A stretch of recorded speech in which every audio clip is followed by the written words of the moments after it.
നമ്മൾ വളരെ budget friendly ആയിട്ടാണ് യാത്ര ചെയ്യുന്നത്. കോട്ടയത്ത് നിന്നും നമ്മൾ ട്രെയിനിൽ വർക്കല ശിവഗിരി എത്തി. അവിടെ നിന്നും ഓട്ടോയിൽ വർക്കലയിൽ നമ്മൾ റൂം എടുത്തിട്ടുള്ള റിസോർട്ടിലെത്തി.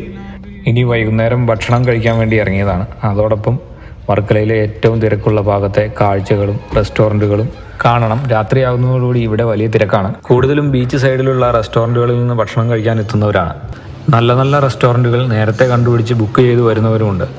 അതായിരിക്കും ഏറ്റവും നല്ലൊരു ഓപ്ഷൻ എന്ന് എനിക്കിവിടെ വന്നതിന് ശേഷം തോന്നി. കൊള്ളടാ, വിശന്ന് കിളി പോയിരുന്നു.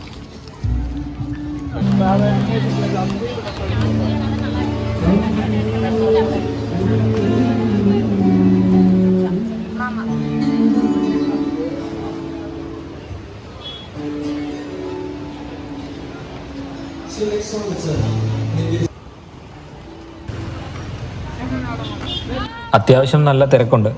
ആളുകൾ ഏറ്റവും നല്ല റെസ്റ്റോറൻറ്റുകൾ തേടി അങ്ങോട്ടും ഇങ്ങോട്ടും നടക്കുന്നുണ്ട്. റെസ്റ്റോറൻറ്റുകൾ മാത്രമല്ല, മറ്റു കടകളും മസാജ് ചെയ്യുന്ന സ്ഥലങ്ങളുമുണ്ട്. എനിക്ക് തോന്നുന്നത് ഇവിടെ ഏറ്റവും കൂടുതൽ തിരക്കുള്ളതും ഏറ്റവും ബെസ്റ്റ് ടൈമും വൈകിട്ട് 6 മണി മുതൽ രാത്രി 10-11 മണി വരെയൊക്കെ ആയിരിക്കും. ഇതുപോലെ ഓരോ റെസ്റ്റോറൻറ്റുകളുടെയും മുമ്പിൽ ഏറ്റവും ഫ്രഷ് ആയിട്ടുള്ള മീനുകൾ നിരത്തി വെച്ചിട്ടുണ്ട്. നമുക്ക് ഇഷ്ടമുള്ള മീനുകൾ സെലക്ട് ചെയ്യാം. അത് വെച്ചിട്ട് അവർ പല വെറൈറ്റിയിലുള്ള സീ ഫുഡ് ഐറ്റംസ് നമുക്ക് ഉണ്ടാക്കി തരും. ഒരു റെസ്റ്റോറൻറ്റിൻ്റെ മുകളിൽ നിന്നുള്ള കാഴ്ചയാണിത്. എന്തൊക്കെ പറഞ്ഞാലും മറ്റ് പല രാജ്യങ്ങളിലുള്ള ബീച്ചുകളും പ്രദേശങ്ങളുമായിട്ട് നമുക്ക് താരതമ്യം ചെയ്യാൻ പറ്റില്ല.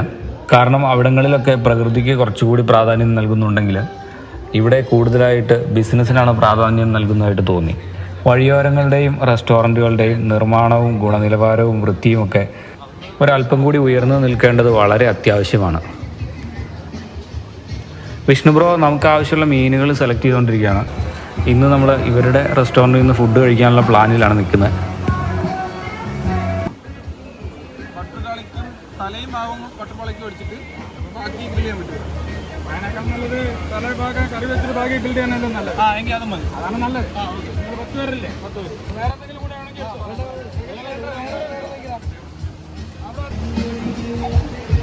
ഹോട്ടലിലെ ജീവനക്കാരൻ നമുക്ക് ആവശ്യമുള്ള മീനുകളെല്ലാം എടുത്തുകൊണ്ട് പോയി.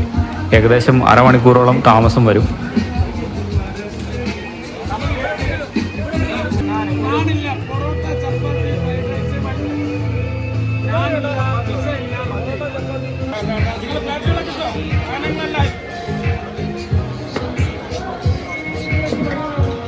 നമ്മൾ പറഞ്ഞ ഫുഡ് ഐറ്റംസ് എല്ലാം തന്നെ എത്തി. ഫിഷ്, ഗ്രിൽഡ്, തലക്കറിയൊക്കെ എത്തിയിട്ടുണ്ട്. എല്ലാം നല്ല ചൂടോടെ ആവി പറക്കുന്ന ഭക്ഷണങ്ങളാണ് ടേബിളിൽ എത്തിയത്.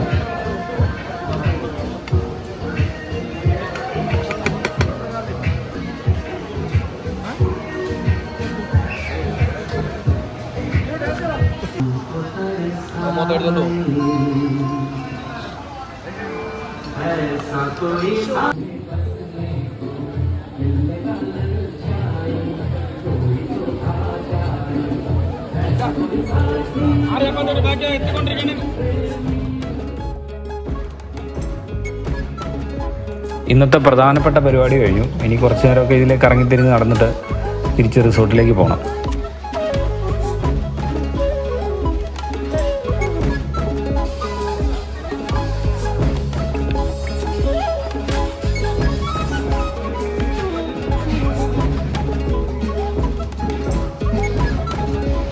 ഈ കാണുന്ന ചെറിയ ചെറിയ വെളിച്ചങ്ങൾ കടലിലൂടെ മത്സ്യബന്ധനത്തിനായി പോകുന്ന ബോട്ടുകളാണ്. 11 മണിയോടെ തിരിച്ച് റൂമിലെത്തി. പൂളിൽ ചാടിയതിൻ്റെയും ബീച്ചിലിറങ്ങിയതിൻ്റെയും കറക്കത്തിൻ്റെയും ഒക്കെ നല്ല ക്ഷീണമുണ്ട്.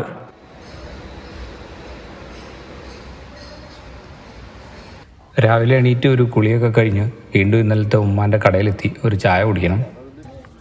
ഇവിടെ എന്തോ കാര്യമായ കണക്കെഴുത്തിലാണ്. എന്തായാലും ചായ കിട്ടി. തിരിച്ച് റിസോർട്ടിലേക്ക് ആരൊക്കെ എണീറ്റെന്ന് നോക്കാം. ഓരോരുത്തരായിട്ട് എഴുന്നേറ്റ് വരുന്നേ ഉള്ളൂ, അതുകൊണ്ട് സമയമുണ്ട്. അപ്പോൾ ഇന്നലെ പറഞ്ഞ വോക്സ്വാഗൺ വെർച്ചസിൻ്റെ ഒരു വോക്ക് അറൗണ്ട് നടത്തിയിട്ട് വരാം. ഇത് കാർത്തിക്കിൻ്റെ വണ്ടിയാണ്, ഇത് വിഷ്ണുവിൻ്റെ വണ്ടി. നല്ല രസമുണ്ട് കാണാനായിട്ട്. പുതിയ വണ്ടിയാണ് മച്ചാൻ, പുതിയ വണ്ടി എടുത്താൽ. ഇത് എനിക്ക് തോന്നുന്നു 15 ലക്ഷം കണ്ടാന്ന് തോന്നുന്നു. കൊള്ളാം, നല്ല ഡിസൈനാണ്. അലോയൊക്കെ എനിക്ക് ഭയങ്കര ഇഷ്ടപ്പെട്ടു. പിന്നെ യാത്രാസുഖമൊക്കെ കൊള്ളാം, അടിപൊളിയാണ്. ഇന്നലെ വന്നപ്പോൾ റെയിൽവേ സ്റ്റേഷനിൽ നിന്ന് ജസ്റ്റ് ഞാനൊന്ന് കയറിയിരുന്നു. ഇതിൻ്റെ ഒരു ഡിസൈൻ വളരെ ഫിറ്റായിട്ട് തോന്നി. സീറ്റിലിരിക്കുമ്പോഴേക്കും നമ്മളോട് ഏറ്റവും ചേർന്ന് വളരെ ഫിറ്റായിട്ട് ഡിസൈൻ ചെയ്തിരിക്കുന്ന പോലെ തോന്നും. Dashboard, door pad, steering, AC വെൻറ്റുകൾ എല്ലാം വളരെ ഷാർപ്പായിട്ടുള്ള ഡിസൈനാണ്.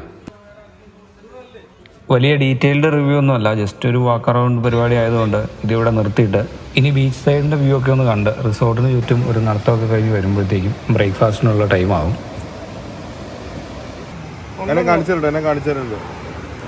എന്നെ കാണിച്ചോ. ഓർക്കണ്ടോ? നന്നായിട്ടോ മനസ്സ് ഉറപ്പിച്ചോണ്ടോ? സെറ്റല്ലേ? ആ കാർഡ് നിങ്ങൾ പിടിച്ചു, അങ്ങനെ പിടിച്ചു. ഓക്കെ അല്ലേ? എല്ലാം സെറ്റല്ലേ? തിരിച്ചു കാണിക്കാം.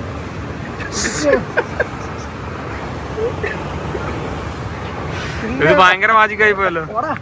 മറ്റേ വാട്സപ്പ് ഹാക്ക് ചെയ്യുന്നു ഏതോ ഒരു സിനിമയിൽ പറഞ്ഞ പോലെ. വെബ് എടുത്തിട്ട്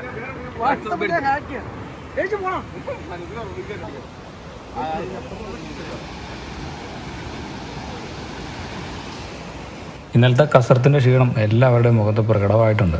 എങ്കിലും താമസിച്ച് എഴുന്നേറ്റ് ഉറക്കച്ചടവോടെ ഇവിടെ വന്നിരുന്ന് അറബിക്കടലിൻ്റെ ദൂരങ്ങളിലേക്ക് നോക്കിയിരുന്ന് മറ്റുള്ളവരോട് വലിയ ലോകകാര്യങ്ങളൊക്കെ സംസാരിച്ചിരിക്കുമ്പോൾ നമ്മുടെ കാഴ്ചപ്പാടുകളിലും ചിന്തകളിലും ഒക്കെ വലിയ മാറ്റങ്ങൾ വരുന്നത് അറിയാനുണ്ട്. അവിടെ ഏകദേശം ബ്രേക്ക്ഫാസ്റ്റൊക്കെ റെഡിയായി തുടങ്ങിയിട്ടുണ്ട്. ആളുകളൊക്കെ വന്ന് കഴിച്ചു തുടങ്ങുന്നുണ്ട്.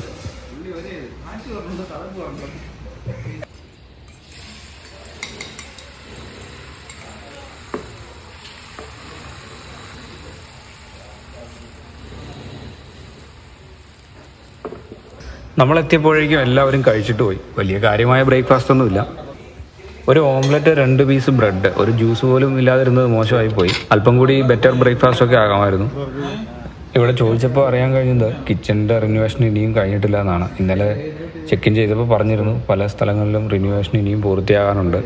ഓക്കെ, അങ്ങനെയാണെങ്കിൽ അടുത്ത തവണ കുറച്ചുകൂടെ ബെറ്റർ ആയിട്ടുള്ള ഫുഡൊക്കെ പ്രതീക്ഷിക്കാം.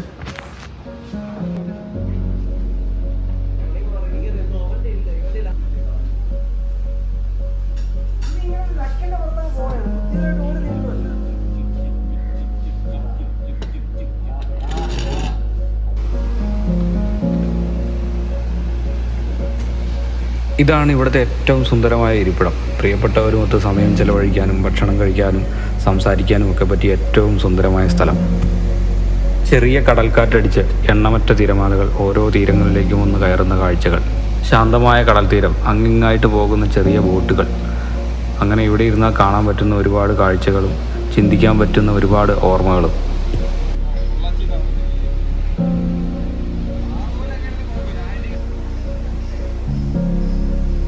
നമുക്കിവിടെ നിന്ന് ചെക്കൗട്ട് ചെയ്യാനുള്ള സമയമായി.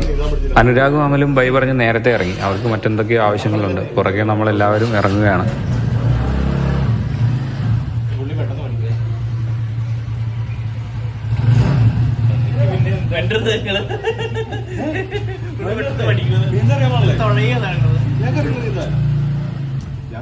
പലരും പല വഴിക്കുള്ളവരാണ്. ബസ്സിന് വന്നവരുണ്ട്, കാറിന് വന്നവരുണ്ട്, ബൈക്കിന് വന്നവരുണ്ട്, ട്രെയിനിന് വന്നവരുണ്ട്. അപ്പോൾ അടുത്തൊരു ഓഫ് സീസണിൽ വീണ്ടും വേറൊരു സ്ഥലത്ത് കൂടാമെന്നുള്ള ധാരണയിൽ എല്ലാവരും വണ്ടി കയറി.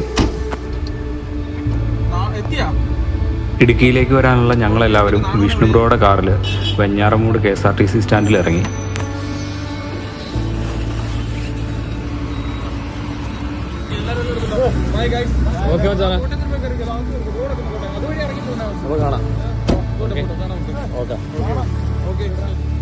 ഞങ്ങൾ ഇറങ്ങിയപ്പോഴേക്കും ബസ് എടുത്തിരുന്നു. പിന്നെ പുറകെ ഓടി കയറേണ്ടി വന്നു.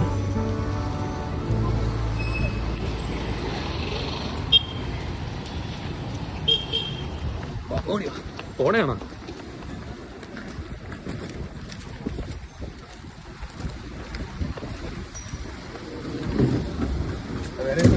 അറിയില്ലേ?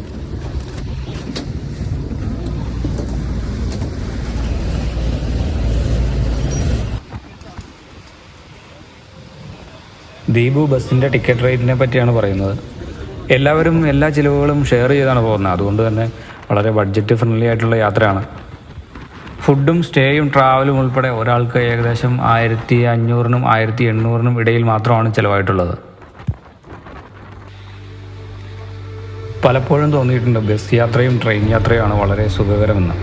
ഒരു കാറിന് യാത്ര പോകുമ്പോഴുള്ള യാതൊരു റിസ്ക്കും ഇല്ലാതെ വളരെ ടെൻഷൻ ഫ്രീ ആയിട്ട് ബസ്സിലോ ട്രെയിനിലോ യാത്ര ചെയ്യാം. നമുക്ക് കാർ ഓടിച്ച് മടുക്കണ്ട. പാർക്കിങ്ങിനെ പറ്റിയുള്ള ആവലാതികളും ടെൻഷനും ഇല്ല. ആകെയുള്ള ഒരു പ്രശ്നം എന്ന് പറയുന്നത് നമുക്ക് ഇഷ്ടമുള്ളപ്പോൾ ഇഷ്ടമുള്ള സ്ഥലങ്ങളിൽ ഇറങ്ങാൻ പറ്റില്ല എന്നുള്ളൊരു കാര്യമാണ്. മാത്രമല്ല സ്വന്തം റിസ്കിൽ പോകുമ്പോൾ വളരെ ചെറിയൊരു ആക്സിഡൻറ്റ് ഉണ്ടായാൽ പോലും നമ്മുടെ യാത്രകൾ എപ്പോഴും ബുദ്ധിമുട്ടിലാകും. ബസ് കുറച്ച് ദൂരം പോന്നു. ഇതിപ്പോൾ ഏതാണ് സ്ഥലമെന്ന് മനസ്സിലാകുന്നില്ല. ബസ് സ്റ്റാൻഡ് ഏതാണെന്ന് എഴുതി വച്ചിരിക്കുന്ന വിവരങ്ങളൊന്നും വ്യക്തമായിട്ട് കാണാൻ പറ്റുന്നില്ല.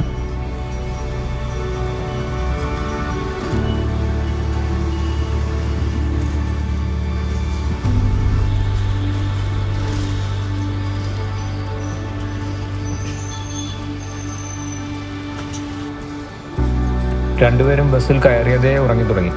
എൻ്റെ ചെറുപ്പകാലത്തുണ്ടായിരുന്ന KSRTC ബസ്സുകളുടെ രൂപം ഓർമ്മയിലുണ്ട്. ഏറ്റവും പഴയ ഡിസൈനിലുള്ള ആ ബസ്സുകളൊക്കെ ഇപ്പോഴും വാഗമണ്ണ്, മൂന്നാർ അല്ലെങ്കിൽ ഗവി പോലുള്ള റൂട്ടുകളിൽ ഒരു സ്പെഷ്യൽ ട്രിപ്പായിട്ടൊക്കെ ഉണ്ടായിരുന്നെങ്കിൽ അതിൻ്റെ സാങ്കേതികമായ സാധ്യതകളൊന്നും അറിയില്ല. എങ്കിലും ഇനി വരുന്നവർക്കെങ്കിലും ഇതാണ് പഴയ കാലത്തെ KSRTC ബസ്സുകൾ എന്ന് കണ്ടറിയാനും യാത്ര ചെയ്യാനും ഒരവസരം കിട്ടിയേനെ. കേരളത്തിലെ KSRTC സ്റ്റാൻഡുകളിലെ കെട്ടിടങ്ങൾ എല്ലാം പല ഡിസൈനുകളിലുള്ളതാണ്. പക്ഷേ ഇവയെല്ലാം ഒരേ ഡിസൈനിലും ഒരേ കളർ കോഡിലും അല്ലെങ്കിൽ കേരളത്തിൻ്റെ തനതായ ഒരു നിർമ്മാണ ശൈലിയിലും ഉള്ളതായിരുന്നെങ്കിൽ മറ്റു സംസ്ഥാനങ്ങളിൽ നിന്ന് വേറിട്ട് നിൽക്കുകയും പല സഞ്ചാരികളും സംസാരിക്കുകയും പിന്നീട് പല സംസ്ഥാനങ്ങളും ഒരു കേരള മോഡൽ പോലെ അനുകരിക്കാൻ സാധ്യതയുള്ളതുമായ ഒരു കാര്യമാണെന്ന് തോന്നുന്നു. എന്തായാലും ഇതൊക്കെ ഒരു ചിന്തയും ആശയങ്ങളുമാണ്. ആരെങ്കിലുമൊക്കെ എവിടെയെങ്കിലുമൊക്കെ നടപ്പിലാക്കട്ടെ. ബസ് ഇപ്പോൾ കൊട്ടാരക്കര കഴിഞ്ഞു. ഏകദേശം 3 മണിക്കൂറോളം സമയമെടുക്കും നമുക്ക് കോട്ടയം വരെ എത്താനായിട്ട്.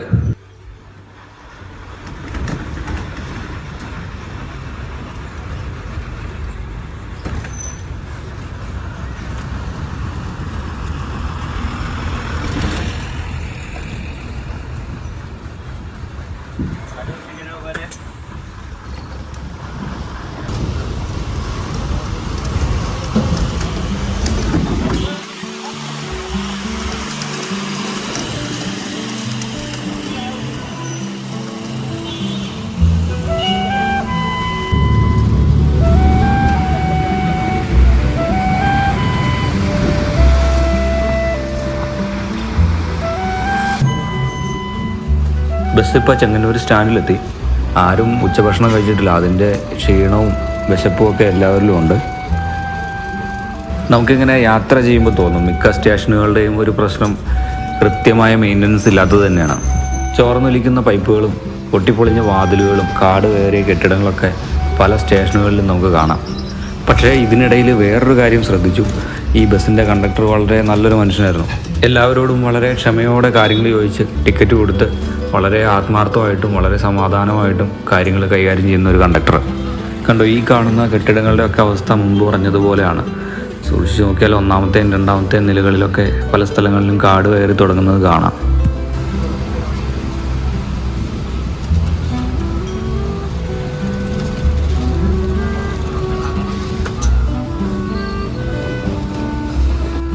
ഇപ്പോൾ ചങ്ങനാശ്ശേരി എത്തി. ഏകദേശം യാത്ര തീരാറായി. കോട്ടയത്ത് നമുക്ക് ഇറങ്ങണം. അവിടെ നിന്ന് റെയിൽവേ സ്റ്റേഷനിലാണ് കാർ കിടക്കുന്നത്. അവിടെ പോയി കാർ എടുക്കണം. കോട്ടയം ഒരുപാട് പ്രത്യേകതകളുള്ള ഒരു സ്ഥലമാണ്. ഇന്ത്യയിൽ ആദ്യമായി സമ്പൂർണ്ണ സാക്ഷരത കൈവരിച്ച നഗരമാണ് കോട്ടയം. നമ്മളെപ്പോഴും ഈ അക്ഷരനഗരി എന്നൊക്കെ പറയപ്പെടുന്ന കോട്ടയത്ത് നിന്നാണ് കേരളത്തിലെ ബഹുഭൂരിഭാഗം പ്രമുഖ പത്രമാധ്യമങ്ങളും വാരികകളും മാസികകളും ഒക്കെ പ്രസിദ്ധീകരിക്കപ്പെടുന്നത്. കോട്ടയം സ്റ്റേഷനെത്തി. നമുക്ക് ഇറങ്ങേണ്ട സ്ഥലമായി. എൻ്റെ ഓർമ്മയിൽ കോട്ടയം ബസ് സ്റ്റാൻഡ് വളരെ പൊട്ടിപ്പൊളിഞ്ഞ രീതിയിലുള്ള റോഡുകളും ഒക്കെ ആയി കിടന്നിരുന്ന ഒരു സ്ഥലമായിരുന്നു. ഇപ്പോൾ അത് പുതുക്കിപ്പണിത് വളരെ വൃത്തിയായിട്ടുണ്ട്. എന്തായാലും എല്ലാ സ്റ്റേഷനുകളും അങ്ങനെ വൃത്തിയാകട്ടെ. ബഡ്ജറ്റ് ഫ്രണ്ട്ലി ആയിട്ടുള്ള യാത്രകൾ ഇനിയും ഒരുപാട് ചെയ്യണം. നമുക്കല്പം സമയം ഉണ്ടെങ്കിൽ വളരെ മിതമായ നിരക്കിൽ ഒരുപാട് സ്ഥലങ്ങൾ കാണുവാനും പലതരത്തിലുള്ള ഭക്ഷണങ്ങൾ കഴിക്കാനും ഒക്കെ ബഡ്ജറ്റ് ഫ്രണ്ട്ലി ആയിട്ടുള്ള യാത്രകൾ കൊണ്ട് പറ്റും.